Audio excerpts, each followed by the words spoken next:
Hi, the purpose of this video is to give you an overview of the nutrition and wellness summer camp that we host here at UT Austin every summer. I want to give you an idea of the expectation of what goes on at the camp, and then if you want to participate, what you need to do to ensure that you can be part of this culinary nutrition and wellness camp. First of all, myself, Ladia Hernandez, and Elsa Khan are the directors for the summer camp. The summer camp was started in 2019, and I designed it for youths ages 8 to 17. I wanted to offer both a blend of culinary nutrition experience, some nutrition education, fun activities, as well as fitness activities. So we host these camps in our teaching kitchens in the third floor food science lab and the fourth floor food service management lab. And then we collaborate with the Fitness Institute of Texas, and their fit trainers provide the fitness activities in the afternoon for our campers. Some highlights about this camp, as I mentioned, we started this back in 2019, and we've had at this point almost 200 students participate in this experiential learning opportunity. So students are welcome from nutrition, public health, HDFS. We've had students from other majors like biology and neurology, and we welcome anyone that has a passion or an interest in the culinary experience and nutrition education. We also have been able to provide in the past need-based scholarships for the community as well. So what does this student experience look like for the summer? First of all, you're going to get experience in community nutrition. We deliver nutrition education. It's just a 15-minute presentation in the morning. It's tied into the theme of our camp, and it's tied into the recipes. And as a student working with the camp this summer, you'll have the opportunity to deliver a nutrition education presentation. And as well as when the campers are working in the kitchen, you're going to assist with promoting any nutrition knowledge or questions they may have, and also helping them with their culinary techniques as they cook their lunches and their snacks. You'll get some food service experience because we will have to procure the groceries. So you'll have food procurement experience as well as working with the budget for our grocery and supplies. Additionally, we actually take the opportunity to train the campers on kitchen safety and sanitation guidelines. And you're also there to remind them when they're not being safe or following guidelines. You'll get some administrative experience in nutrition. You'll get an understanding of human resources, youth protection when it comes to working with youths, and then also opportunities with scheduling for our 5 different sessions across the summer. With physical activity, as I mentioned, we collaborate with the Fit Institute of Texas. However, as counselors, we need to be present during their training sessions. And I always tell the counselors that you are welcome to join in on any of the fitness activities that occur at Fit.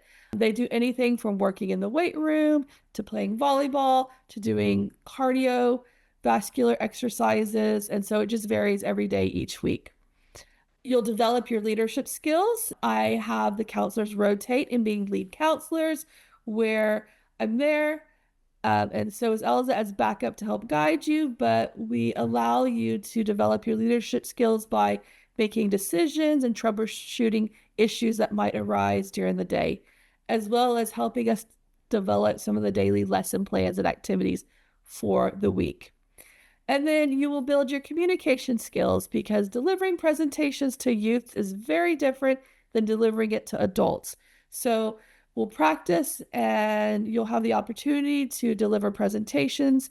You'll communicate with the youths on their daily activities and as needed with the parents of the campers. So any student interested can either be a volunteer or they can participate for course credit. If you're a nutrition student, it's the 355 course credit that you could register for.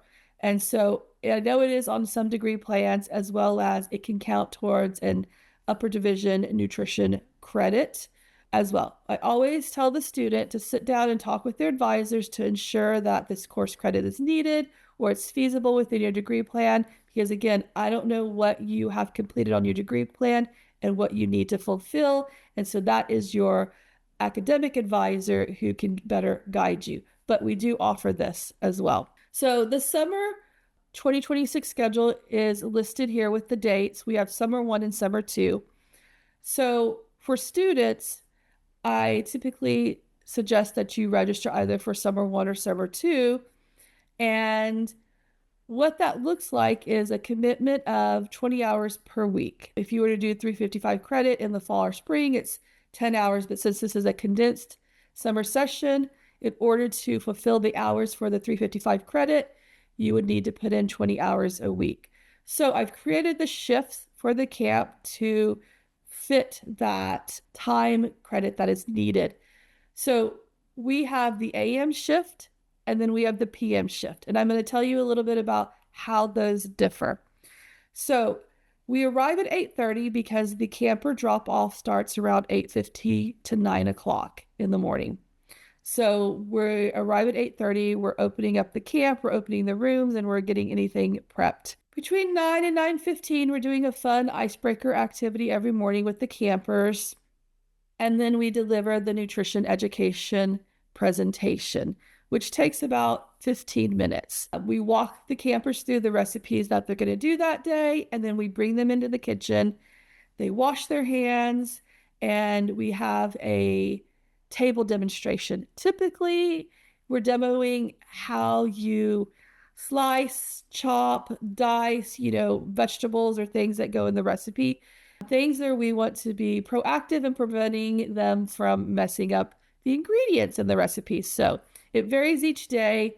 And then the campers go back, and for the next hour and a half or so, they are preparing their lunch. And as a counselor, you're helping and assisting them. They always have questions. Am I doing this right? Does this look like it's fully cooked? Can you help me? I'm having difficulty.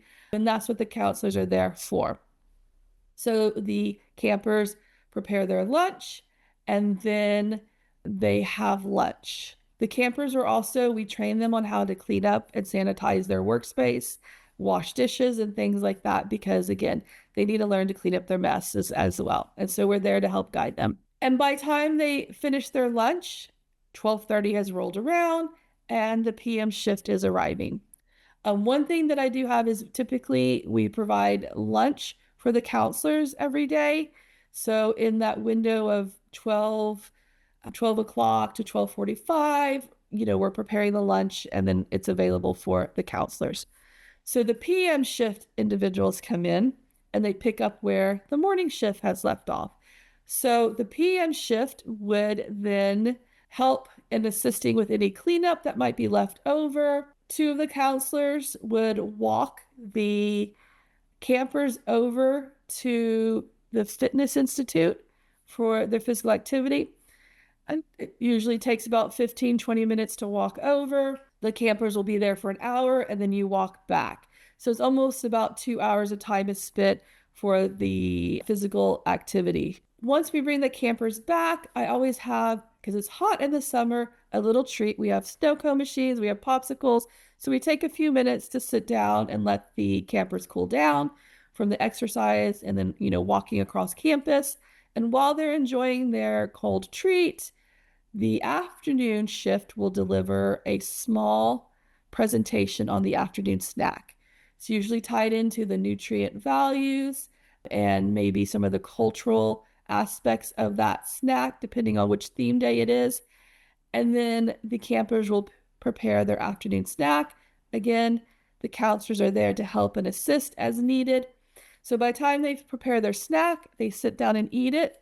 It's 4 o'clock, and that is when the parents start arriving to pick them up. So again, if you have any conflicts, maybe you have a class that might overlap a few minutes or so with the AM and PM shift or work, please talk to me, Dr. Hernandez, about that, because we can see if we can work around that. But for the most part, In order to be compliant for the youth protection program, we need to have the counselors available within those shift hours, because there is a camper to counselor ratio that we must meet at all times for the camp. So again, I may not have answered all your questions, so you're welcome to email me and I will provide you further detail.